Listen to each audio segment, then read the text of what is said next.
We'll just give 2 minutes. Yes, we'll just give 2 minutes for the other participants to join us. A minute, actually, and then we'll go ahead and start. But welcome. I see familiar individuals in the attendees list. So welcome, Clovis. Welcome to all our participants. Thank you for joining us for this session. We'll begin in a minute, in a few seconds.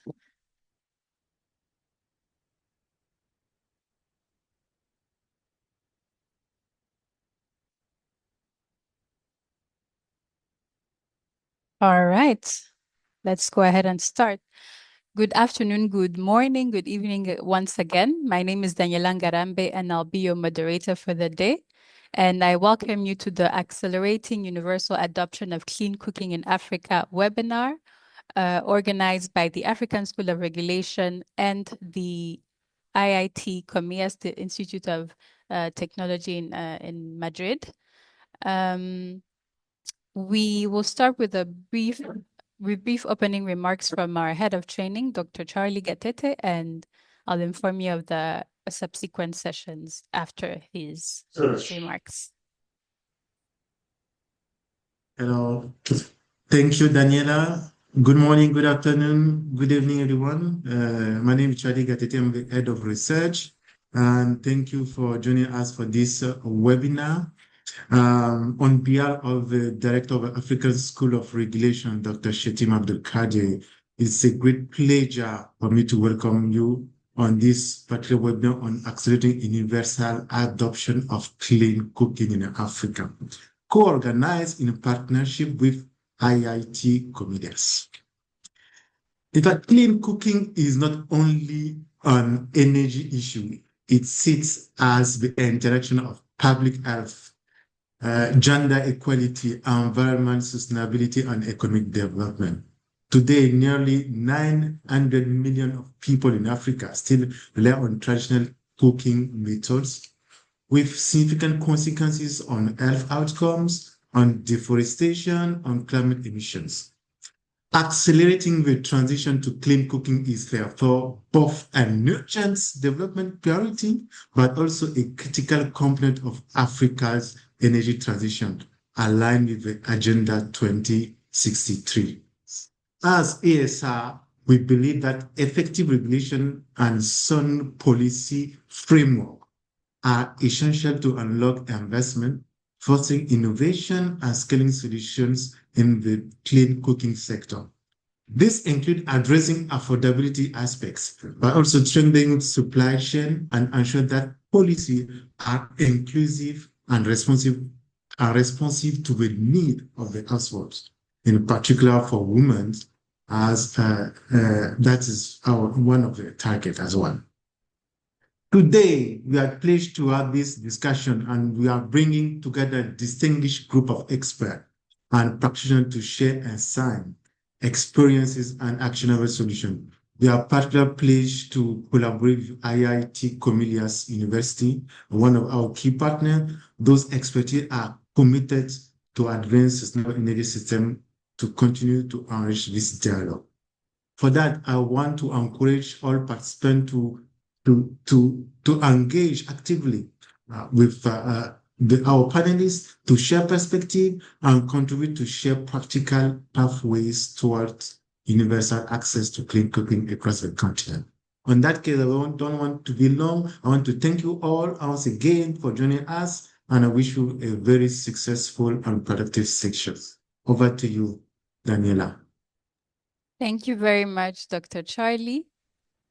Before we begin, it would be interesting to know where our participants are joining from. So you can type in the Q&A function of the chat, not the chat, but the Q&A function, and tell us where you're joining from so that we can see which countries are represented. It would be interesting to see where people are joining from.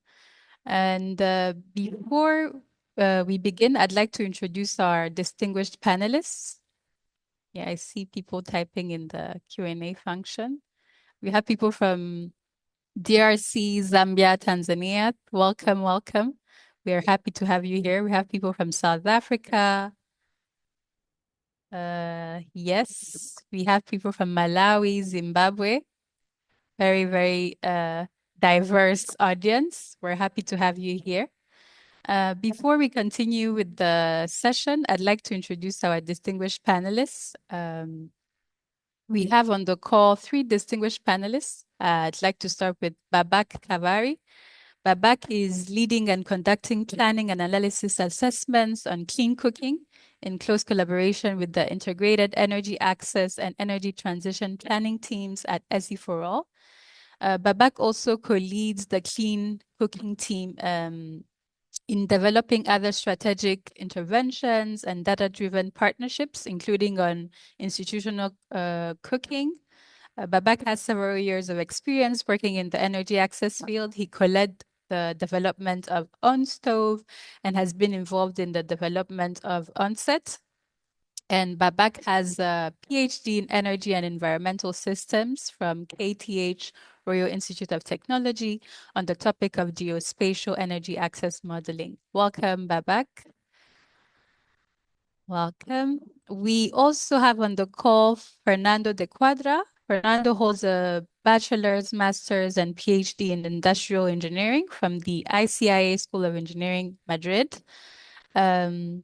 He also holds an executive MBA from the ICADE Business School. And since 2001, he has been a full professor at ICIA and IIT.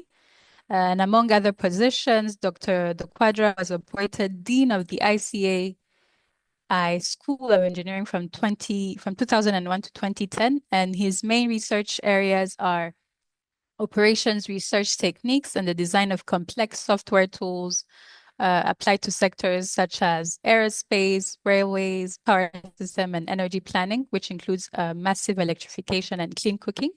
And in 2016, he joined the Universal Energy Access Lab, which is a joint research group of MIT and IIT. Welcome, Dr. De Quadra. We also have on the call, and last but not least, we also have on the call Michel Halak. Michel is a senior economist with over 15 years of experience in energy and regulatory economics, with a strong focus on sustainable development and the energy transition. Her recent work has centered on clean technologies such as clean hydrogen and battery energy storage systems and their broader development impacts, including jobs, gender, and macroeconomic outcomes. She's currently a senior specialist at the World Bank, where she leads the Clean Cooking Fund. And previously, she led the Energy Knowledge Agenda at the Inter-American Development Bank, where she launched the Clean Hydrogen Platform for Latin America and the Caribbean. And Michelle has also worked across the public and private sectors globally and holds a PhD in economics from the University of Paris Sud, along with advanced degrees from institutions in Brazil, France, and Spain. Thank you all for joining us. We're looking forward to your insights. We have a very knowledgeable panel, and I hope from the different bios, the participants will be able to ask their questions also.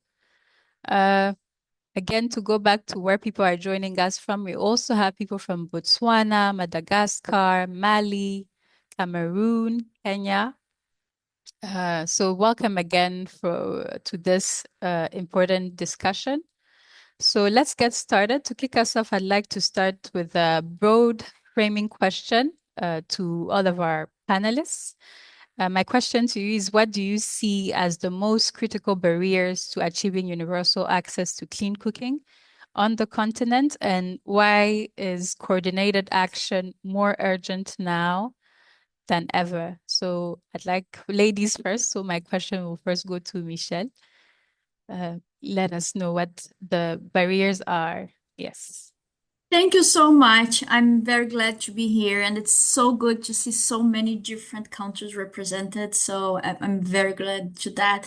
When you think about barriers, I would separate that into three groups. The first one is related with the demand, the barriers on the demand side. On the demand side, we have a persistent affordability gap for a large group of households.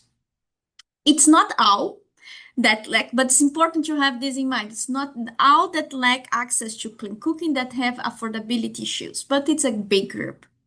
And this gap may be on the upfront cost and maybe on the recurring fuel expenditure.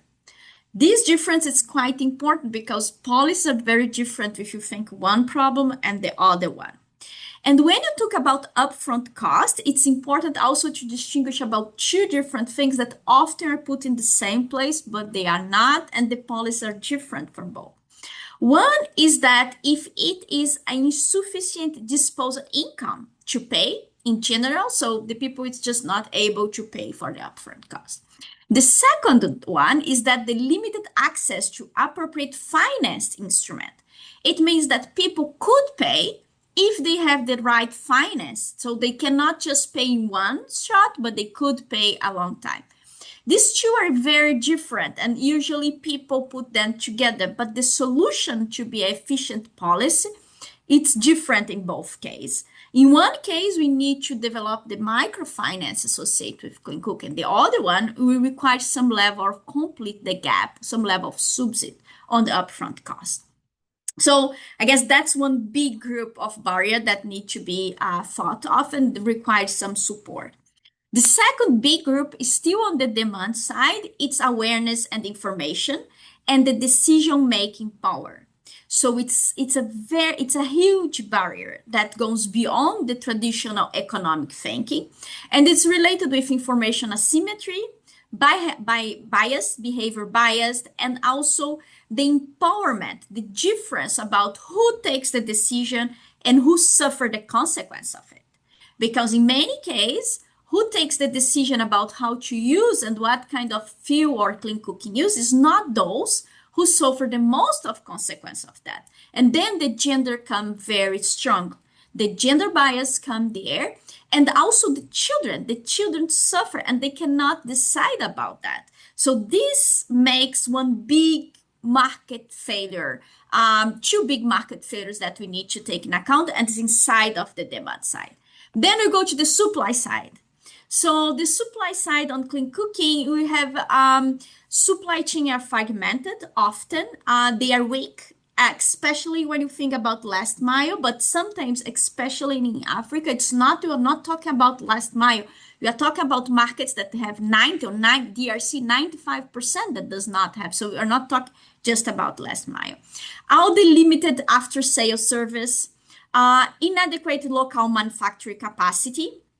And this is caused by lack of capacity, lack of regulation and standards, lack of finance of small private companies, lack of market scale because of the first group that you just mentioned, lack of density, which impacts the infrastructure that you need to build. And then as Africa Regulation School, you have all the market failure associated with grids, supply chain on LPG that may have an important role here.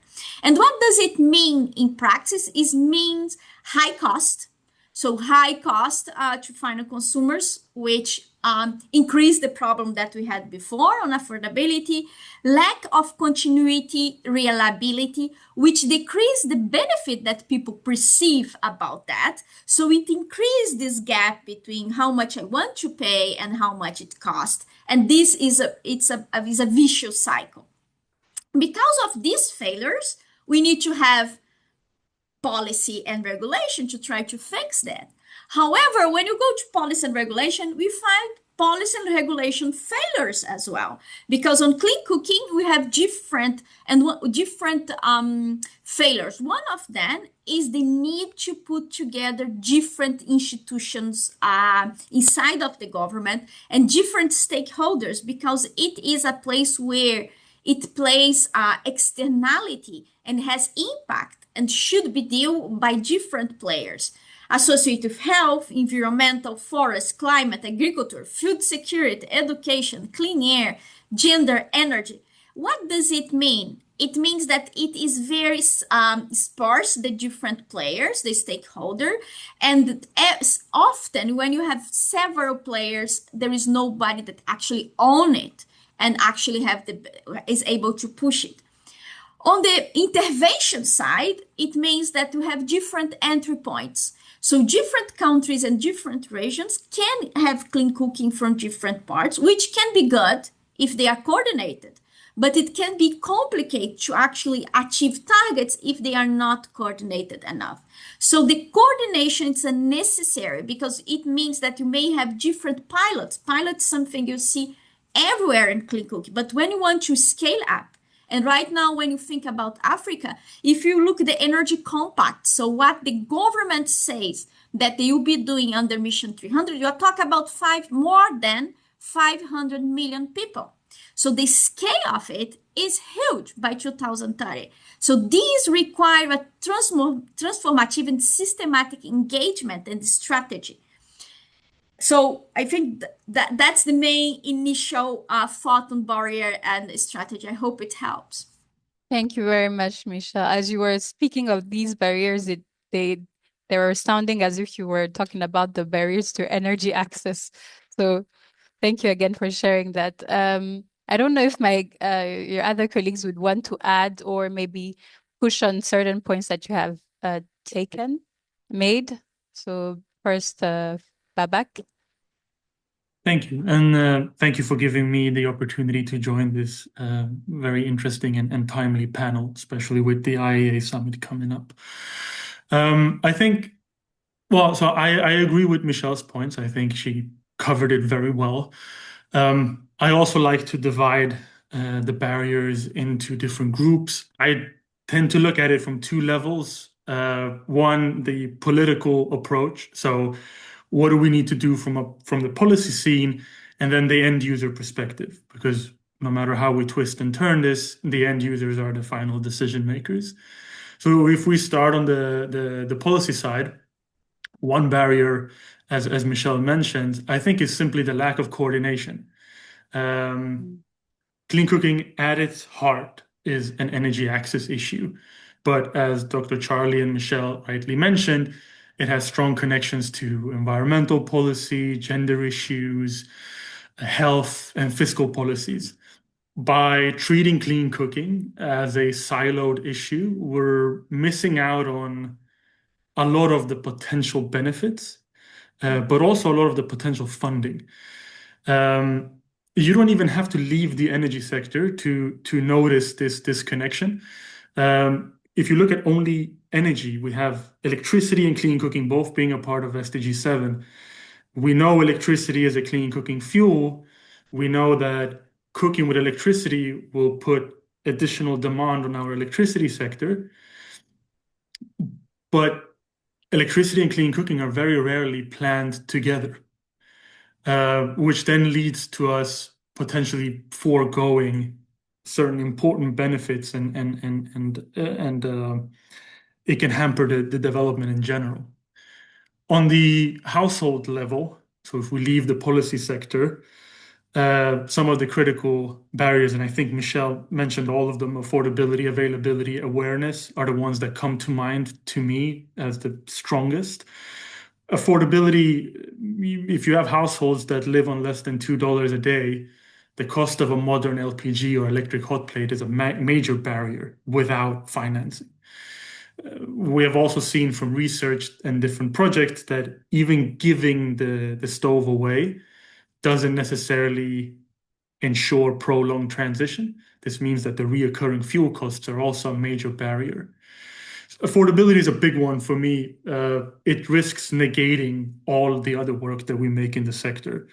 If people can't afford it, they simply can't adopt. For availability, again, Michelle covered this well. We know that outside of urban centers, the supply chains and reliability of clean cooking fuels are often lacking, especially in last mile areas. And on the awareness front, I think there's a lot to be said. The benefits we often talk about go hand in hand with larger shares of that go hand in hand with larger shares of clean cooking, health, gender, environment. They're often not clearly valued by people. This leads to a lack of awareness of the true cost of traditional cooking. Traditional cooking is not, biomass is not really free. if you do take into account the opportunity cost and the health costs that comes with it. And lastly, we have to be mindful of the fact that cooking, no matter where it's done, it is a deeply personal thing. So moving away from wood and charcoal requires more than just the stove and enablers. It requires a shift in behaviors, but also that the technologies that are being made available are accustomed to what's needed in different settings. So yeah, back to you. Thank you very much. Talk about technologies in the second question, but I'd like to give the floor to Fernando to add or talk more about the points that you've mentioned. Yeah, thank you very much and welcome everybody. Well, I agree mostly to almost 100% to what Baba and Michelle has said, but I may add some details just to maybe to raise some debate. So yeah, I have also a structure in demand, supply, policy, and yeah, we are all engineers or have the same kind of structure mind. But on the demand side, for instance, I don't see affordability is usually taken as a yes/no question. As a you can, you cannot, but it is more a continuous question. So even if you could pay, that you have you need willingness to pay. So you have other needs, you have other options. So the question, I would say, cost of cooking, which is a critical, and you compare that to the income, and then you can evaluate how affordable. It's not just no, but more or less affordable, let's say. Then of course, there is a lack of reasonable options in many places, so you don't have the opportunity or the option to buy something because there is no supply chain there, but that's a supply problem. And then about the willingness to change, assuming that you can pay for it reasonably, I don't see. I mean, it is necessary to get the support of local communities and to do a job of education and awareness and dissemination of and demonstrations and things like that. But I think that the best way is the example. I mean, if your neighbor has a better technology at a similar price or even cheaper, then I mean, probably you will adopt that just because of imitation and if you just try to disseminate these new technologies enough, then the change will come. With respect to supply, yeah, I would stress the importance of local businesses. I mean, local businesses that should be. I mean, you can subsidize the final price of. By the way, in the supply side, I think that this barrier of the overnight cost of appliances, you can solve that by conceiving clean cooking or cooking as a service. So you include the cost of the appliance in the fuel. So you have, people, the ethanol and pellets. There are a lot of businesses that work like that. So the appliance is free, but you pay a contract every month. You pay something for the fuel, and that's included. That's a good strategy.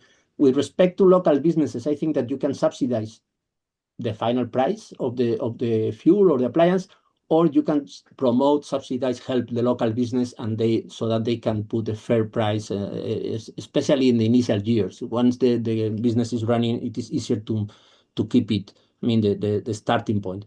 Then, with respect to policy or planning, I think that integrated planning it's a critical concept here. So you have to think of energy, electrification, and other kinds of energies altogether for the whole country, and then present that plan to the development partners, to the private investors, and to the government, and then make a decision. And then that decision should be sustained over time. So it should be public, and there should be a commitment to keep those measures, those subsidies, those supports over time, because otherwise private investment will not come if you don't have a 5 to 10 years horizon to invest and to guarantee some kind of revenues, and that the businesses should be sustainable. It's not just giving away some cookstoves and then forget about that. That doesn't work at all. You have to design sustainable businesses.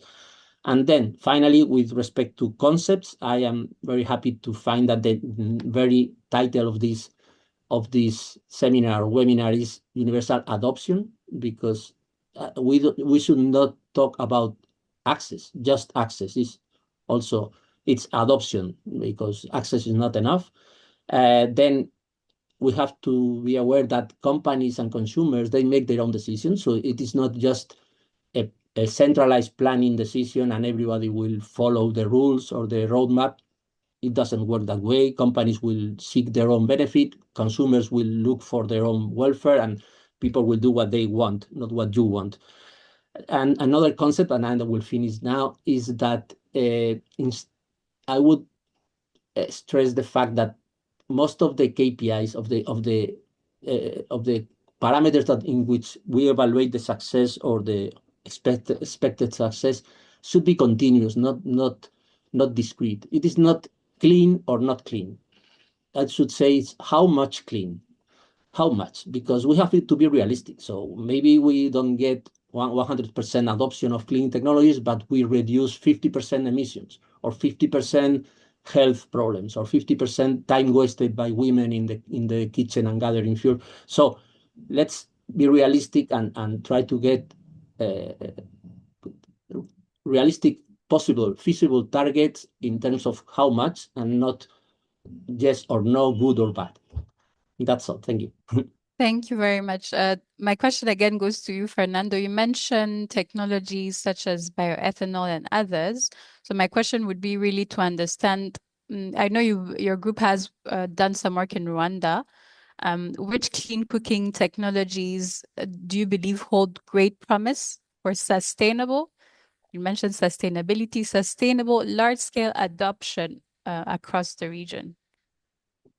Okay, that's a good question. So which technologies? So Yes. I believe in most of them.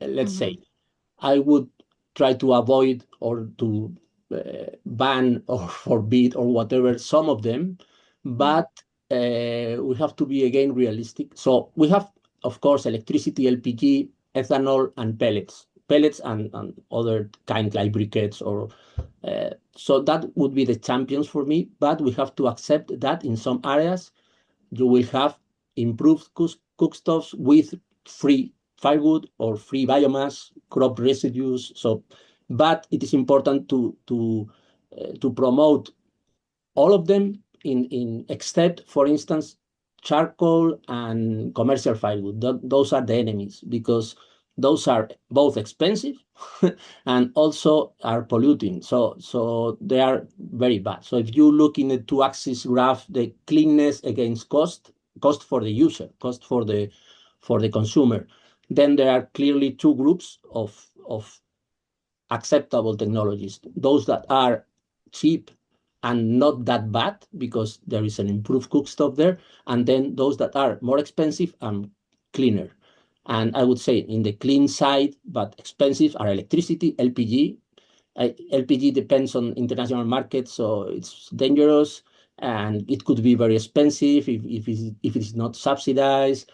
And then ethanol and pellets, and I insist in pellets because it's the way to reconvert the existing businesses of charcoal and commercial firewood, especially for urban areas.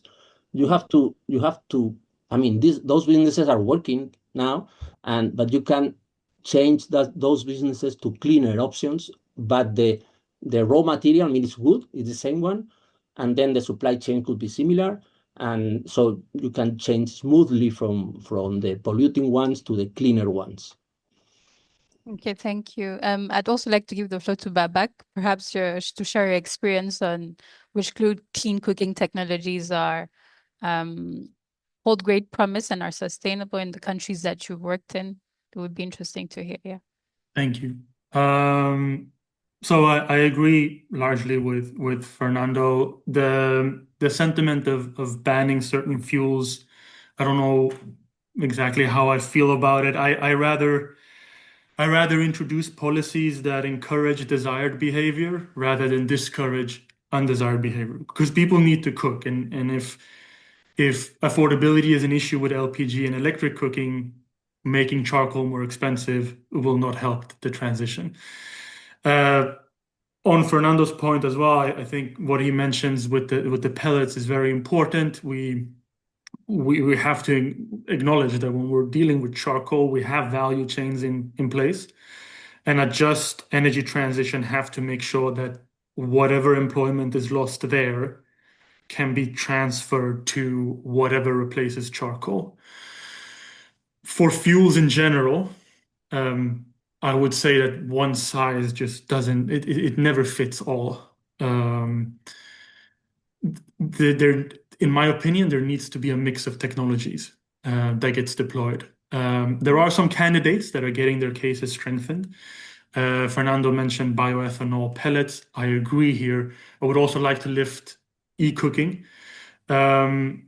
With the World Bank's and AFDB's Mission 300 initiative that aims at electrifying 300 million people, e-cooking would become more accessible than ever, especially in urban and peri-urban areas. And this case is further strengthened by the fact that our off-grid systems are becoming more efficient and cheaper than they were before, as is our electric cooking appliances.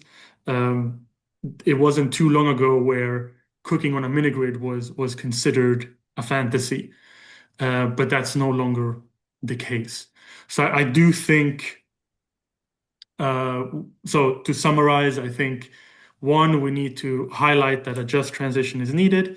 I think a mix of technologies is important. And I think in general, e-cooking, LPG, biogas, while they're all clean cooking stoves, we just have to be mindful of what works where. Thank you. Thank you very much. To our participants, please feel free to type your questions in the chat, in the Q&A function, and we'll make sure our panelists answer. Just to go back to the policy, we mentioned policy being one of the key barriers to adoption. So I'd like to hear from all of you again. What do you think are the key policy and regulatory reforms that need to happen? And what more is needed to strengthen the enabling environment for clean cooking? I think you mentioned some of the solutions in your responses, but it would be good to hear from you again on that point. Michelle. Sorry, took me a few minutes to click here. So I think when you talk about policy and regulation, I just want on the technology, I just want to mention that and it's go with policy, I promise. We try to use as technological neutral as possible the interventions of the bank. And as Fernando said, we want to look the service, what people are receiving. And as he mentioned as well, this is a continuum. That's why you use the tiers approach, looking on affordability, reliability, effectiveness of all that. So I think it's interesting way to look on that. The only point that's very interesting for us to keep in mind, and our colleagues of WHO always do that, is that clean cooking is not a linear element, right? Because depending on the emissions of the PM 2.5, after a certain level, you already have the impact on health. So there is no linearity about the emissions and the amount of impact, especially when considering health. So that's something that when looking on the technologies need to be considered. So why I'm saying that, and I come back to policy, it's because if you look on this it's very common that when you do this strategy, we concentrate in some technologies. And that can be very complicated because you generate some lock-in situations, right? So if you do a policy or a subsidy based on one technology, we don't know if people actually prefer that technology. They are based on that condition, they are adopting this technology. And when the context change, it's very hard to adapt this kind of policy. So when you have technological neutral policies, it can help a lot because it's a process. So that's one of the key elements. So when you think about what's missing, I think when you go to, we need to think about all the price signals related to affordability, which means from one side, everything that's related with regulation of tariffs, And sometimes people ask, should we have electricity tariff for clean cooking? I think we may have, but first, the tariff should not be a barrier for e-cooking. Because many times you have tariff that you have a block structure of the tariff. So if you increase the consumption to include in cooking, you are paying more electricity cost for the whole electricity system. So it's a barrier there. So that's one element. Sometimes we have social tariff, but the social tariff have a cap on the amount of the electricity that you can consume. So again, you have a cap on use on that. Sometimes you have subsidies on one kind of fuel that cannot be transposed to the other one. So I think there is a first element when you talk about affordability, it's looking on the elements of the price structure of the different fuels and see if they are coherent. So I guess it's a very initial basic thing that's not often considered. And we need to consider somehow in the household level, in many countries, and more on the low income, more than 50% of the energy consumption of the household, it's cooking. So if you're not considering the tariffs structure on energy, considering cooking, you are just excluding 50 or more than 50% if actually people expend on energy. So that's the first thing. The second thing is when you talk about, so as much as technological neutral that we can do this incentive, and as much as including cooking in the elements of tariff structure and price structure on energy, I think that's very helpful. Then we can think if you want to give incentives and how put these things together. And if you think about subsidies, we need to, as I say, I guess it's CapEx or it's OpEx. It is something that we need to give forever in some way for people keeping using it. If it's the case, probably we need to look on any safety net program because it's not an energy thing, but it's a question of social benefit as well. And then we need to consider that part. And that's a big missing element when you talk about that. When you think about regulation, we need to consider everything that's related with reliability, quality of the system as well. That's a very important element, and also related with safety and standards and who own the responsibility over it. It's very fun in some place. LPG is seen as very unsafe. In other place, it's seen as the safest thing that you can get. And it's the same industry, the same chemical instrument, but depending about how you regulate it and who owns the responsibility of the safety of it, you have very different outcomes in terms of safety. So that's a very important element on that. When you think about information monitoring and accountability, regulation and policy have a very important place to roll as well. Another element, and when you think about policy, is thinking on energy poverty as a result. And again, I guess both Babak and Fernando mentioned that, how we can see it in a more broader sense on the use of the system itself. So if you think how Europeans, Latin Americans, Asian, African look on energy poverty, we see the difference, but also we see something in common, that we all want people to have the benefits associated with that. And that's something that regulated energy policy need to take in account. And cooking is an important part of that element. So I let this there. I guess we can go on and on that, but I'm sure my colleagues, you'll be complimenting me. Sure. Fernando, please go ahead. Yeah, just one comment about when I said banning some fuels. Well, of course, that's the extreme measure that sometimes we have done that in Europe, for instance, for some technologies. But I think that process should be incremental, and then you start with taxes. And we have tried that in the Rwanda case.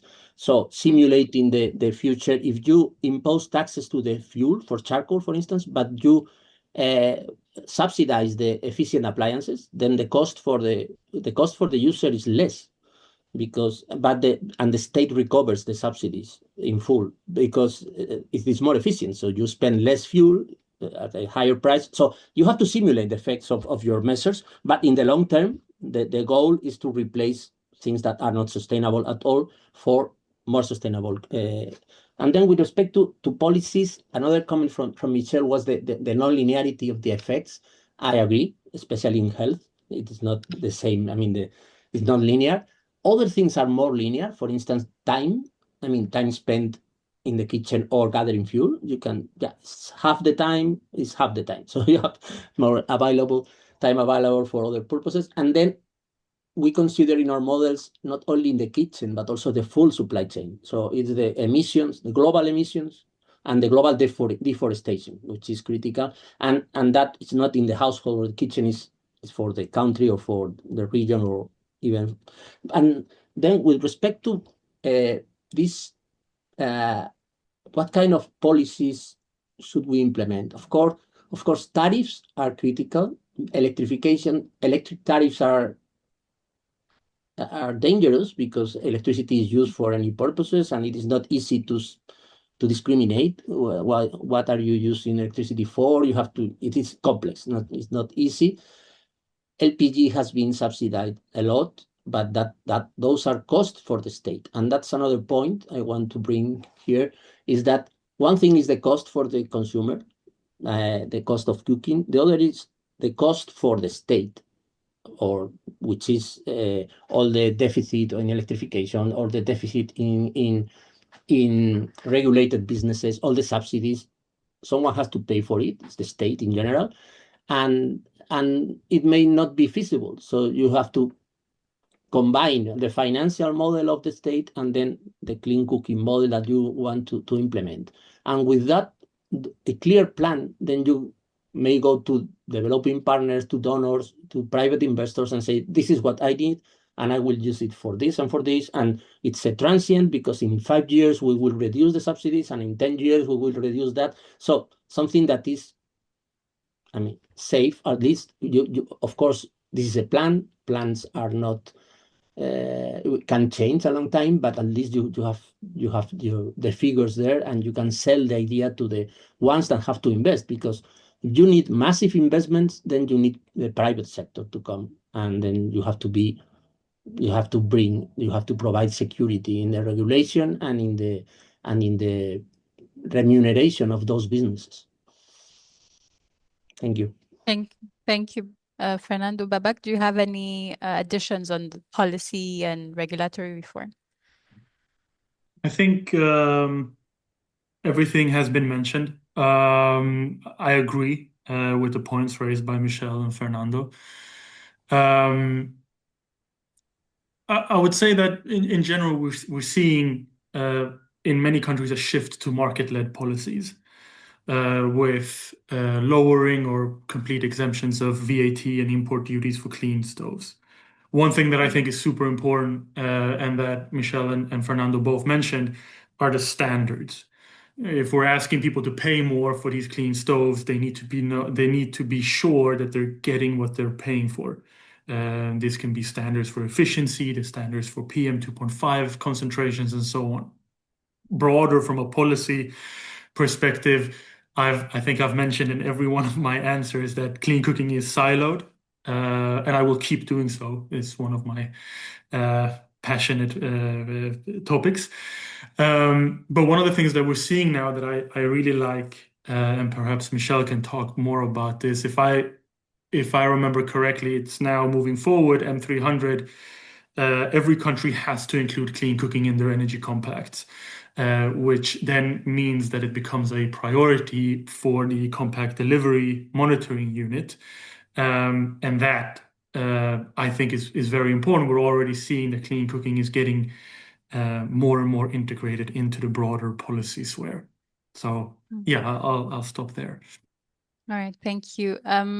One of the participants has sort of hinted at my next question around financing instruments. So I read the question.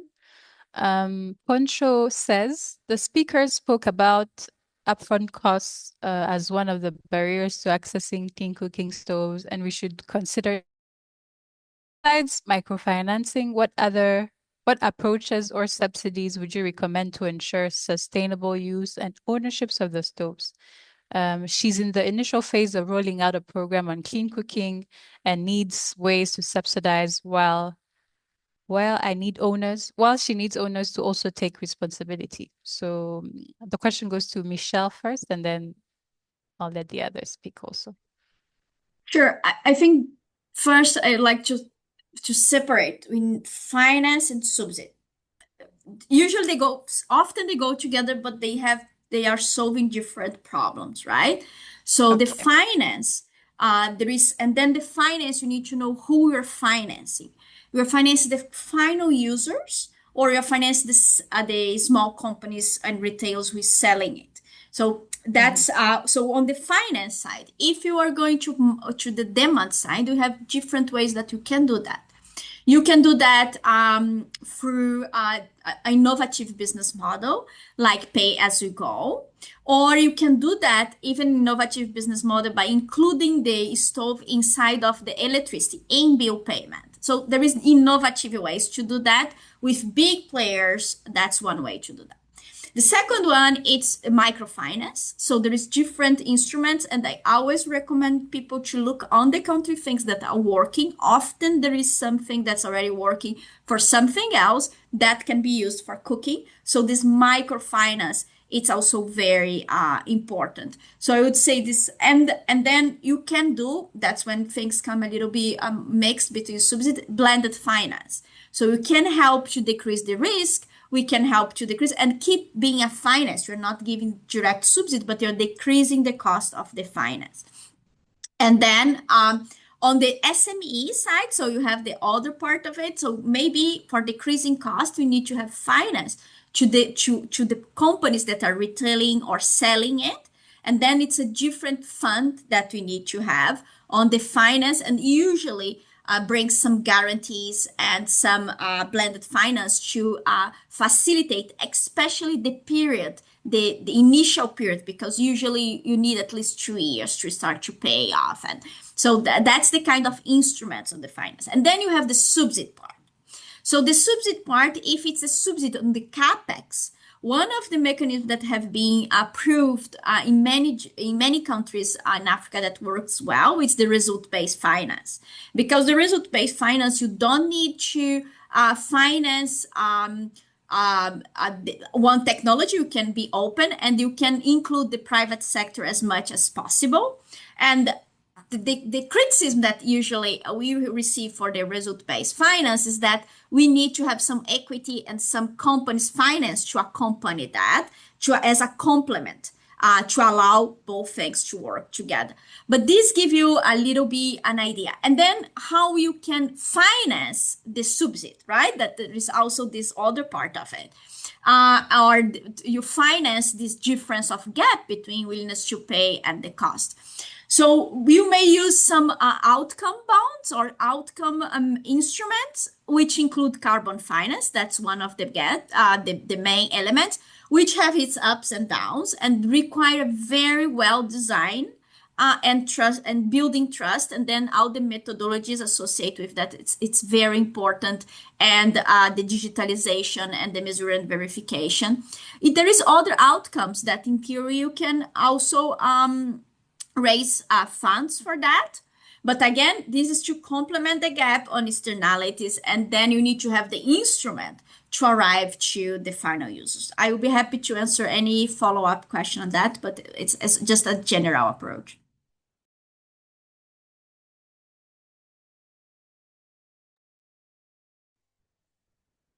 We are not listening Daniela, to you, you're Daniela. muted. Sorry about that.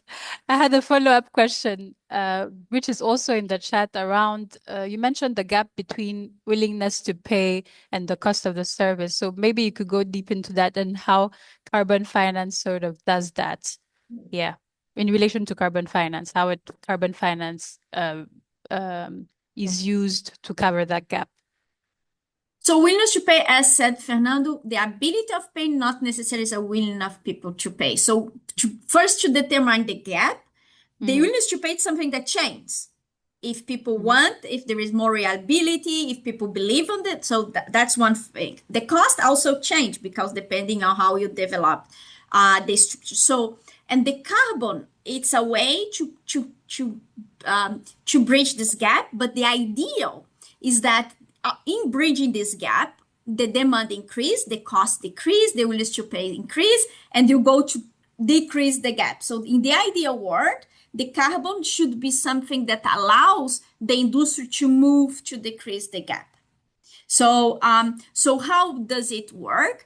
And something that's very important from the experience we saw is most of the very well, the high succeed case. So it's industry that is built completely on carbon. That's something that's already proved. There is a record. People has already measured it, and then we're allowed to use it to monetize the proved results. So you have the results, you are able to demonstrate how people are using it. It's very important, not just the access. That was something that I think it was Babak who mentioned as well. It's the adoption and people using it. That's what generate the savings. And that's what can be monetized and help us to decrease the gap. And on decrease the gap, you increase the demand scale, you decrease the willingness of people to pay, and also the decrease cost. So in the ideal though, that will allow us to decrease this. Yeah. Thank you. Mike, I don't know if your colleagues have also additions on financing instruments, perhaps Fernando. Yeah, well, yeah, you have to be careful in, I mean, mixing all this carbon economy. So the problem is how to measure the actual results. So you can deliver a lot of improved cookstoves and then evaluate how many tons of emissions have you saved or whatever. But it is not that easy to measure the actual use of the cookstove. So and the stacking proportions in the household. So how much of charcoal you use, how much with or without this cookstove, or how much of LPG. Or so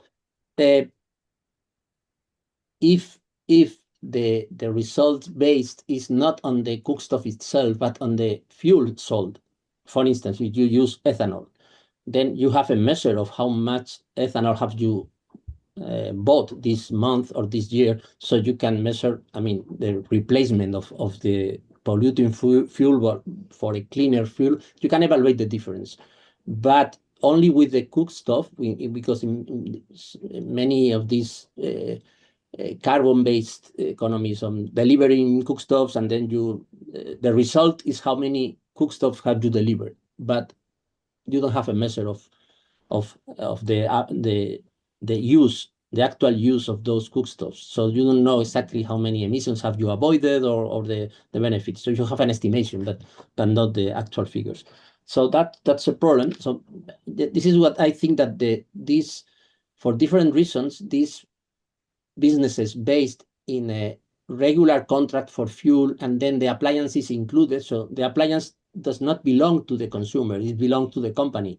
And when it is broken, it has to be replaced. And so I think this kind of contracts or businesses help in both for the upfront cost of the appliances and changing the technology, and also for measuring the actual consumption of the actual use of the new fuel.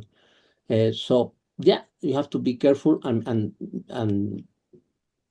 not thinking of the quick measure, but something that is sustained and that you can measure and prove. All right. And we have Babak examples. I mean, I have examples of different experiences and what works, what doesn't work. So just learn from best practices. Yeah. All right. We'll be learning about the best practices in our coming course, which I'll talk about at the end of the webinar, but thank you for hinting at that. Babak, would you want to make any additions on this point? No, I think everything is covered. All right. Before I read the question in the chat, I'd like to ask my final question, which is also something that was addressed, I think, during the first questions on barriers. And across many countries in Africa, a persistent challenge is, sorry, this is not my final question, actually. Let me I had a question around barriers, right? We often see that the barriers to clean cooking are not only access, as you mentioned, but also cost, infrastructure, but also about deep-rooted user preferences and cultural practices. For example, I read a study by MEC as the Modern Energy Cooking Services, where they found that some consumers were hesitant to fully switch to clean cooking solutions because certain traditional foods, for the Kenyans in the participants, nyama choma was perceived to simply taste better when cooked over an open fire. So my question would be really, what strategies have you seen work best in addressing these quote unquote soft barriers in order to build sustained demand for clean cooking solution alongside the technical and economic case? So Babak first and yeah. Yeah, thank you. What we've seen is that the health argument alone rarely sells stoves. We know that around 3 million premature deaths every year can be connected to the use of traditional cooking. But to ask people to spend more today for the potential of avoiding a distant risk down the line does not necessarily work as well as we may think. I think what might be easier to sell are the immediate economic, practical, and as I think Fernando mentioned this, the aspirational arguments. When you communicate that clean cooking solutions can give back 1 to 2 hours per day, that resonates immediately. That time can then be used to, well, it can be translated into income generating activities, education, or why not rest. And in the same vein, we can also look at the immediate health impacts, such as reduced coughing, the reduced stinging of eyes, and so on. I think they are maybe easier to sell. In strong connection to this, I think there is now clear evidence on cost savings. In many urban contexts today, LPG and electric cooking are already cheaper than charcoal and kerosene because of the higher efficiencies. Presenting simple side-by-side comparisons in local currency, what households spend per week or month, can be one of the, I think, strongest drivers of consumer adoption. So basically, I think it's easier to lead with time and economic benefits on a household level. On a political level, I think one effective way of framing this is by linking clean cooking to other political efforts. Yes, you have your NDCs, you have your electricity access goals. Clean cooking helps with all of it. Energy security, we're seeing, especially now, we're seeing energy security coming up. Clean cooking can help if it's done correctly, it can help with that as well. So I think those are the things: short-term benefits and energy security. I think are big sell points. Any other selling points, Fernando? Yeah, no, I agree with Babak. I think that, of course, the situation I think is completely different in urban areas or rural areas. So I think that in urban areas, these things come easier, and of course there are limitations for free gathering of biomass and things like that. So it should be easier. In rural environments, I think that of course short-term reward is better, like time saved, money saved, than health or even deforestation and global climate change and things like that. There are, let's keep on short-term targets. I think that they are attractive enough, like saving money and saving time, convenience, but you have to rely in local communities, local leadership, and women. So women are the ones that should show the benefits. It depends on the culture. In some places, they are actual social leaders. In some areas, in others, it is more difficult. But yeah, I think that especially in rural environments, you have to rely on local communities and the initiative of women that are examples, and then run the demos and show how it works and attract other, and then extend the technology and the news. So yeah, probably different in different countries and regions inside the country. So, and then in with respect to global policy, so you have also environmental targets, deforestation, emissions, carbon economy, and then. But I would also stress on the economic development, because if you create local industries and commerce, and then you save time in your communities, and so that's a powerful booster for local economy levels to grow faster, and more advanced technologies come with economic growth in general, and that's a positive feedback on itself. So you rise the ability to pay, or these thresholds, because the economy is higher, and that's all. So something, I mean, even if you do nothing, things will improve, but too slow. I mean, in our simulations, just rely on economic growth, it's too slow. You have to do something, and then I insist, you have to do something quickly, and a massive action in a period of 5 years is better than relying on natural evolution, economic growth, and education and awareness growth by itself. Thank you. Thank you. Michelle? Can I comment on two things? Yes. I like to bring the example of Latin America, because we always say that behavior change is difficult, and it is. We need to be aware of it, but does not mean it's impossible. If you take Bolivia, if you take Peru, many Latin American countries with a big indigenous community, with very strong traditional, they changed. So it does not mean that's impossible. It means, and sometimes I go to talk with people and they said, I'm not talking about your barbecue. You can keep your barbecue. Nobody's against Sunday barbecue. I love it. So it's against heating a milk or water with a barbecue. That's very different things, that we're talking here about. So I think there is also this narrative that say, okay, if you have a festivity that you want to use your traditional way to do that, please keep it. Nobody's against tradition on that front. It's keeping people health. And I think I understand that the discuss of health is very difficult. And also I understand that's not the first thing people think about. But people need to know what they are getting sick of. And they don't. And that's a very important thing. If you go to the doctor and they say, I have my eyes red, your eyes is red because of it. My child is sick. Your child is sick because of that.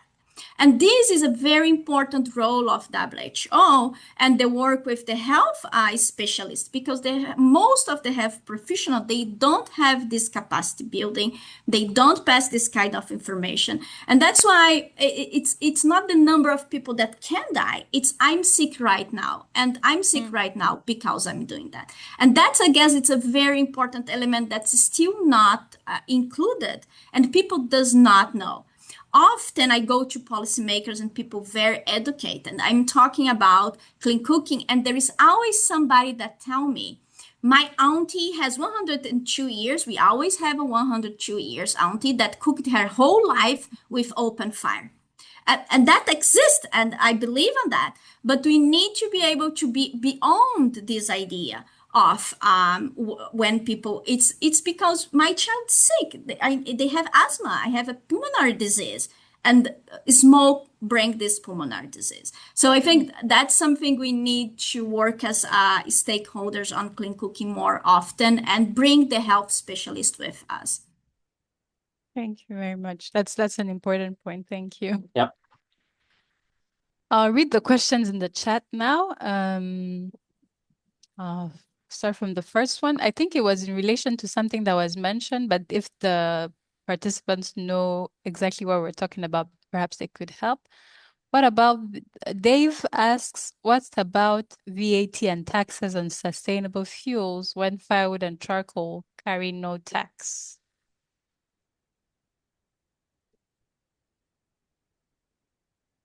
Well, I'm not. Go ahead, Fernando. no, Yes. I don't know if I understood you. So what is the difference with taxes on clean fuels, but not on charcoal or firewood? And firewood. Well, why not? I mean, if it is free firewood or free biomass, you gather, we cannot talk about taxes, but charcoal and firewood is sold openly. I mean, it is sold. You can impose taxes on those, especially in cities. So it is not like it's something, let's say, visible and massive. So I guess that those businesses could be regulated or taxed as any other business, as LPG. But maybe not in small communities, in remote places, but in cities where charcoal is problematic because of the concentration of buildings and so on. I guess that taxes could be imposed. I am not an expert on this matter, but I think that's possible. If it is a business and open business with shops and trucks and transportation, and you have the activity there visible on open air and daylight, let's say, I think it's taxable. I don't know. Maybe Michelle or Babak know better.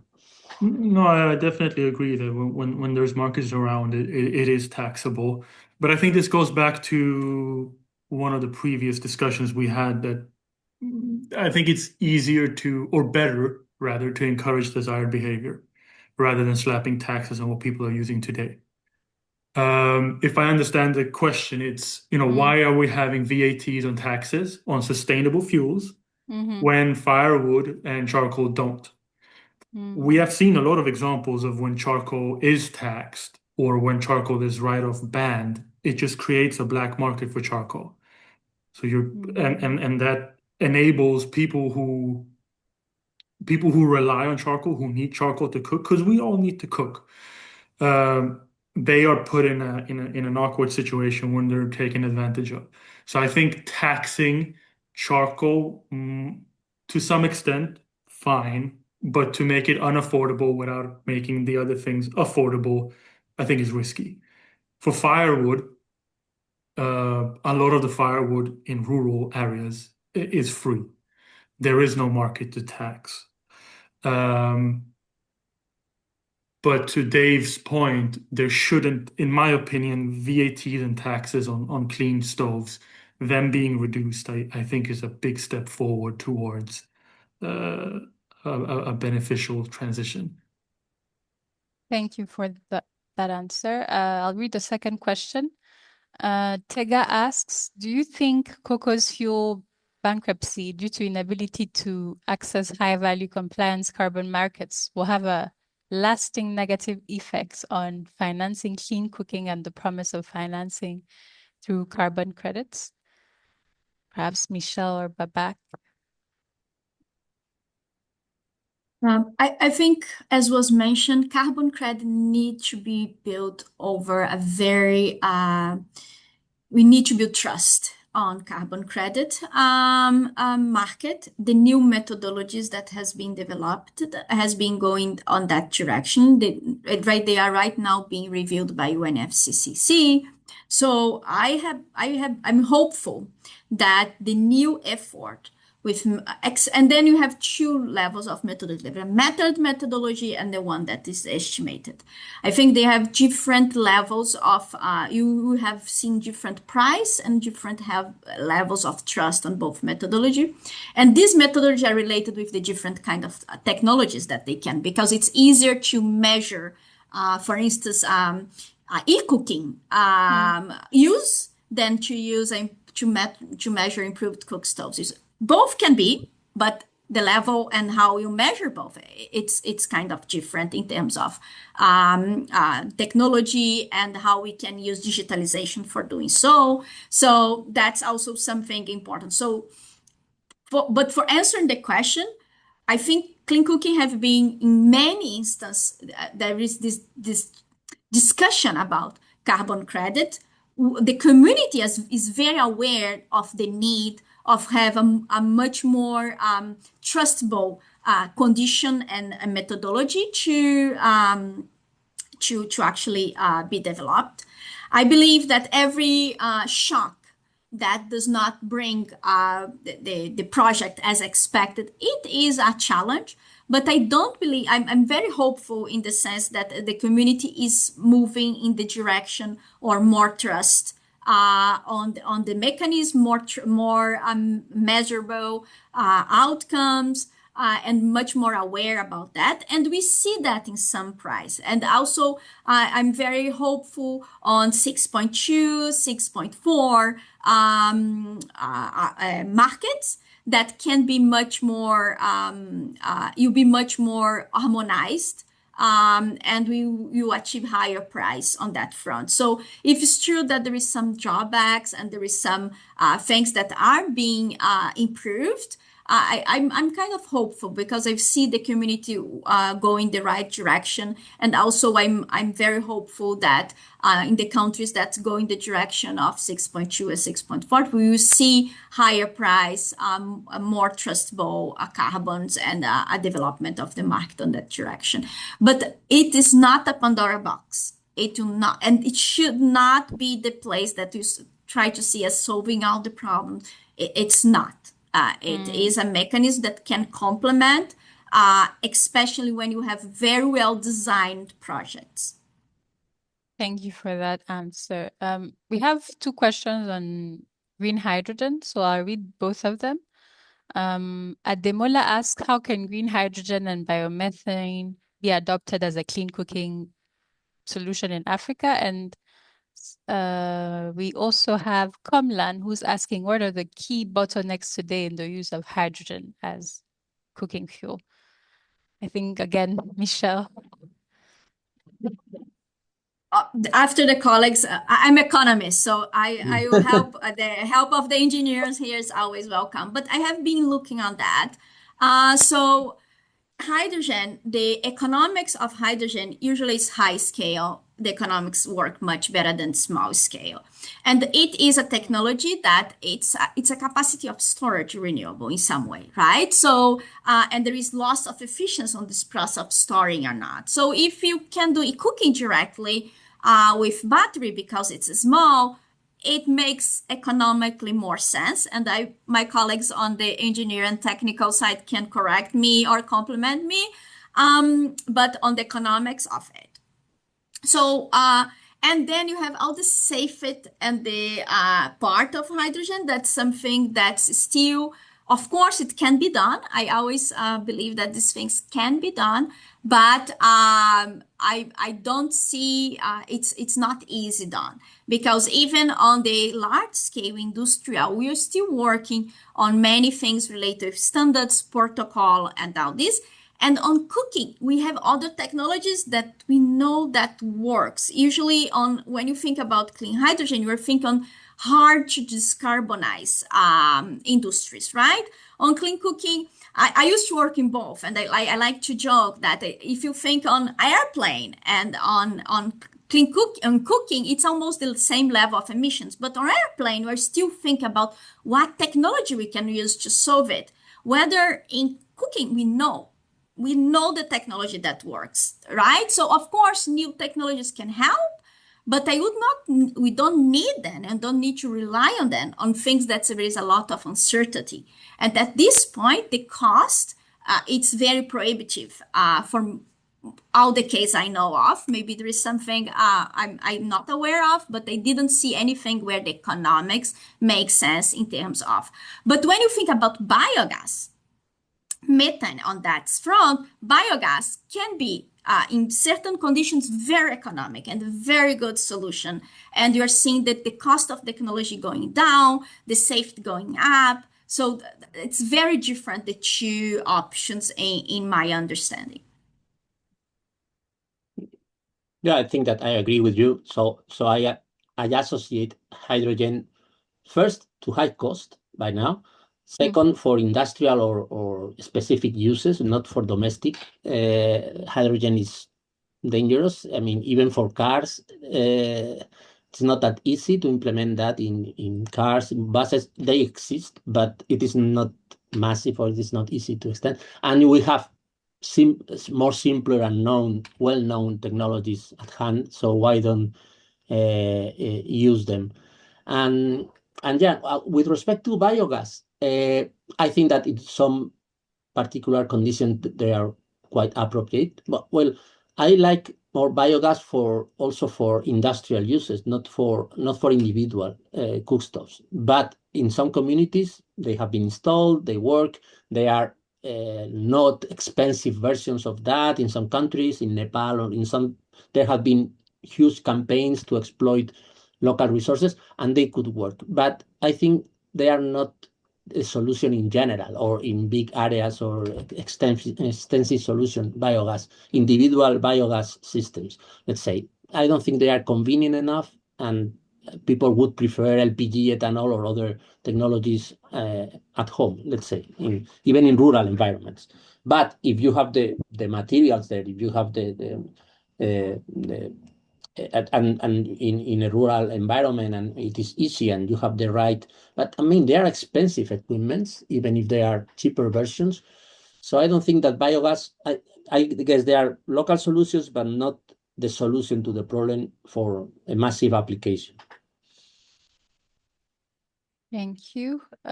We have two questions on, we've already discussed strategies to drive uptake, but then I see two questions in the chat again on the topic. So as a summary, perhaps Babak, can you tell us what strategies are best suited to move people from to have people adopt clean cooking solutions, particularly in contexts where uptake has been slow or non-existent?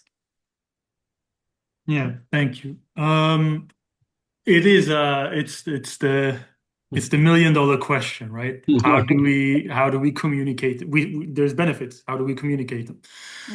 Mm. As mentioned, I believe the short-term benefits are the easiest to communicate. Not necessarily the most important one, but the easiest ones. Time saved, and the things that come. We talk to people who think that soreness of their eyes is just a part of cooking. You know, this is what happens when we cook. Well, it's not. It's because of the smoke. Communicating those health benefits, I think, are important. Communicating those time benefits, I think, is important. Communicating the fact we were talking about hydrogen. We have, as Fernando says, we have all of these other proved clean cooking fuels, the bleens, biogas, LPG, electricity, ethanol, natural gas, and solar cookers. We know that they work. Communicating that they, in many cases, also lead to lower costs, not from free biomass, but from purchased biomass and purchased charcoal, kerosene, I think is important. When it comes to free biomass, one of the things that I think time is best to go with. But we see that the reluctance of switching away from biomass many times goes hand in hand with how easily that fuel can be acquired freely. So it is a tricky one. But again, short-term benefits, economic benefits, I think are the main drivers. Right. And I think the last question in the chat that has not been addressed is around, that was Patong's, Poncho's question around ways to measure the use of fuel. So Poncho says, true, the use of the DMRV can help track on the actual use of the new stoves. Besides the DMRV, it would be good to know ways to measure use of fuel.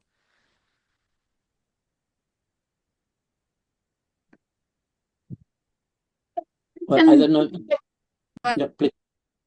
No, Michelle, no, but I would say that oh, go in ahead. I was worried about the figures for a whole country or a whole region, and then I would have to monitor the markets. So the market of fuels that are not free biomass, of course, that's not easy. So you have to find that by default. But anything that is sold, then you have to monitor that. But for households, I don't know if the question is about how to measure the use in a particular household or in a country. So that's completely different. Hmm. And yeah, please. Perhaps the distinction between the two would be helpful in a household and within a specific region. How to ways to measure the use of fuel in those two instances.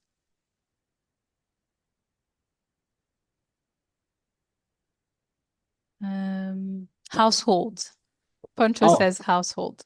that's a difficult point because either you have, of course, you have surveys, the possibility of surveys, so you may have statistic results, but in a particular household to measure. I mean, I know that for electric cooking, there are specific meters for specific appliances that you can separate from electricity for other uses.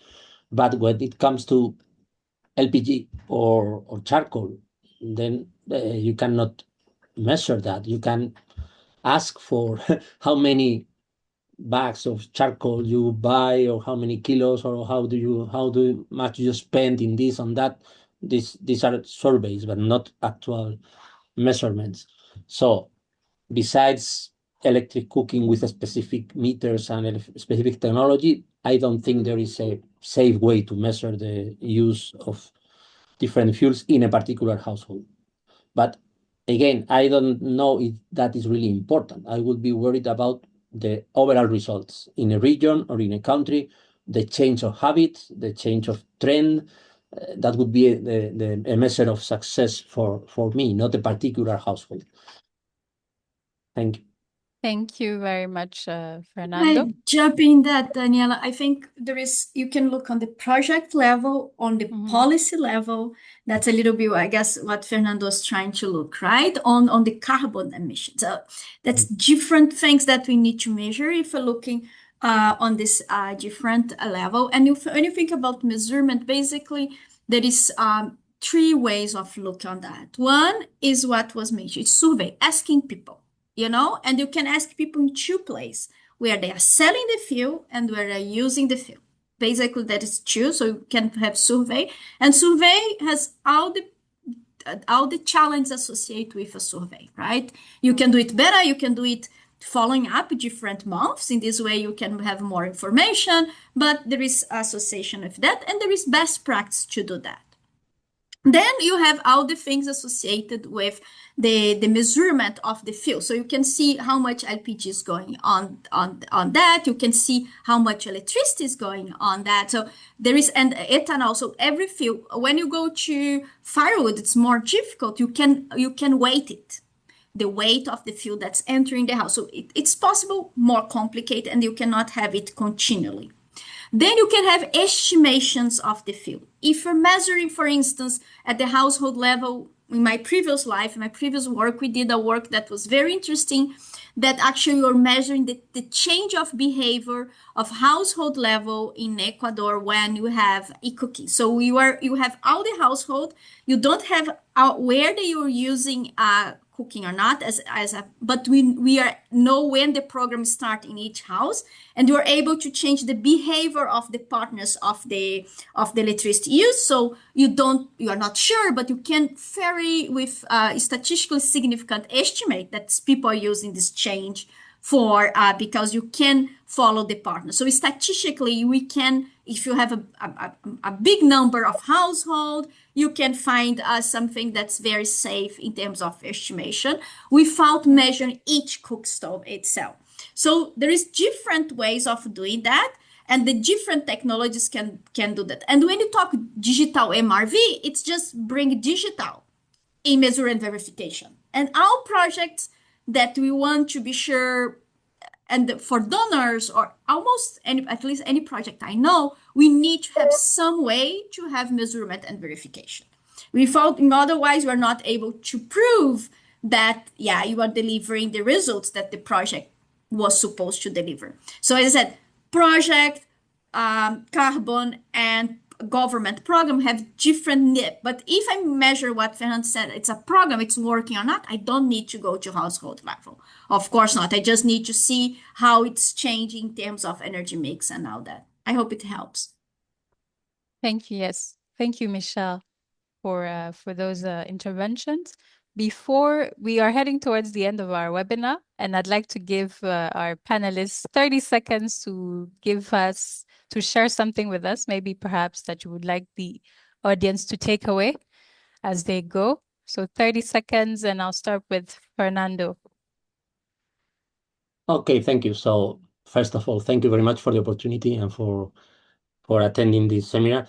I will just stress on the dynamic planning problem. So the problem, if you want to develop an integrated plan that has to be there for 5-10 years at least, so that the companies know what to expect and even consumers know how things will change, so you can disseminate the news. So for instance, the charcoal will be more and more expensive, but we are going to subsidize ethanol, or we are going to subsidize pellets and electricity and LPG this way. So there's a dynamic problem. Things changes over time. It's not static. So the population changes. There is population growth and there is migration for rural to urban environments. And you want to simulate that to see the effect of all your measures. So I would say, so you don't only have to integrate several problems into this planning, like electrification and clean cooking. You have to exploit geospatial data, like local effects, local resources, local infrastructures. All these things have to be in your models, but you also have to integrate plans, time in the plan. The things change, and also changes of behavior are incremental. So it is not the same if you already use electricity and then you can use more electricity, that it is new if it is new for you. So people are changed in incremental steps. It's not just in a single shot. So that would be my message. So integrated planning is complex because you have a lot of problems with space, time, and behavior of the consumers and the companies and so on. But you have to do it, and you have to publish it, disseminate that, and then engage all the partners, public, private, donors, etc., and the consumers themselves, integrate them into this path and make it safe and secure. I mean, make it credible. Thank you. Thank you very much, Thank you. Fernando. Babak, 30 seconds. Thank you. So first of all, thank you for inviting me to partake in this panel. I've learned a lot, and it's been very useful for me as well. I want to drive home the point that we cannot manage what we can't measure. Data and planning tools are very important in the sector. We didn't touch too much upon that, but we're talking about a transition at a scale that we've never really seen before. We're 2 billion people without access. You take into account those of fuel stack, that number is going to be higher, and we want to switch everyone by 2030. Well, I think there needs to be effort in coordination, there needs to be an effort in data, there needs to be an effort in modeling. I do think modeling is important because it's our best bet. When we have no experience to draw from, modeling is our best bet, in my opinion. And as I said, I think this is a challenge we've never seen before.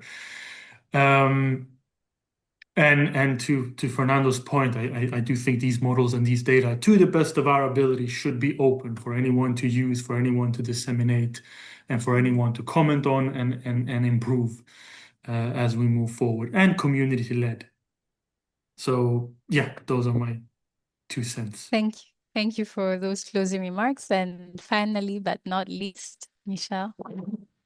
Thank you so much. It was a pleasure to discuss, and it's nice to see the colleagues at this. And I think it's beautiful to see the community of clean cooking increasing. My Yabe, that used to work leading the clean cooking funds, he said something that it's very clear to my mind. I think to move clean cooking forward, we need to have hands, heart, and head. We need to be able to think, to model. We need to be able to act and actually engage with the stakeholders. And you need to put our heart on it. It's very important for us. It's not a easy. It's not a easy problem to solve, but it's a solvable problem. And it's something that impact lives of people, millions of people, and create this community, sharing knowledge and move this. It's very important. From my experience, a country that have good champions have much more potential to move things forward. So when you go to do an intervention or try to help, one of the first things we look for is who are the champions of this country on clean cooking, because this is something that can move the agenda further. So I think and I think to put the head to be able to actually look things, and I went with that. That's a challenge because sometimes people put their heart, but they don't look the data, and then things can also get very passionate, and you don't know if it's right or wrong. Like sometimes people ask me, "You like this?" I don't care if I like or not. What's the cost of it? What's the benefit? How people react to it? So I think to be able to equilibrate these three things is very important to be able to move the agenda, look the service, what you want to deliver, and then see using the modeling and use the analytics to see what's the best way to do it and what are the stakeholders who are the heads who will be implementing it and move this forward. So yeah, I took this from somebody else, so I'm quoting here, but I think it's a good way to think about how to move further and how analytical and model. It's very important to have something that you put on heart, but actually you put on heart in a way that it can actually work, and that's minimizing cost and increasing the benefits for the population and the service itself. Thank you so much. Thank you very It's a much. pleasure. Thank you very much, Michelle. Before I let everybody go, I'd like to highlight that in the coming weeks, we will be launching a course on clean cooking, which will explore clean cooking technologies, policy and regulatory frameworks, financing, and market developments across Africa. And we invite all our participants to join us to hear much more from Michelle, Fernando, and Babak, and other experts in the field. So my colleagues are sharing important details in the comment section. Please feel free to click on those links and get more details about the course. Thank you again so much to Michelle, Babak, and Fernando for their important discussion and contributions.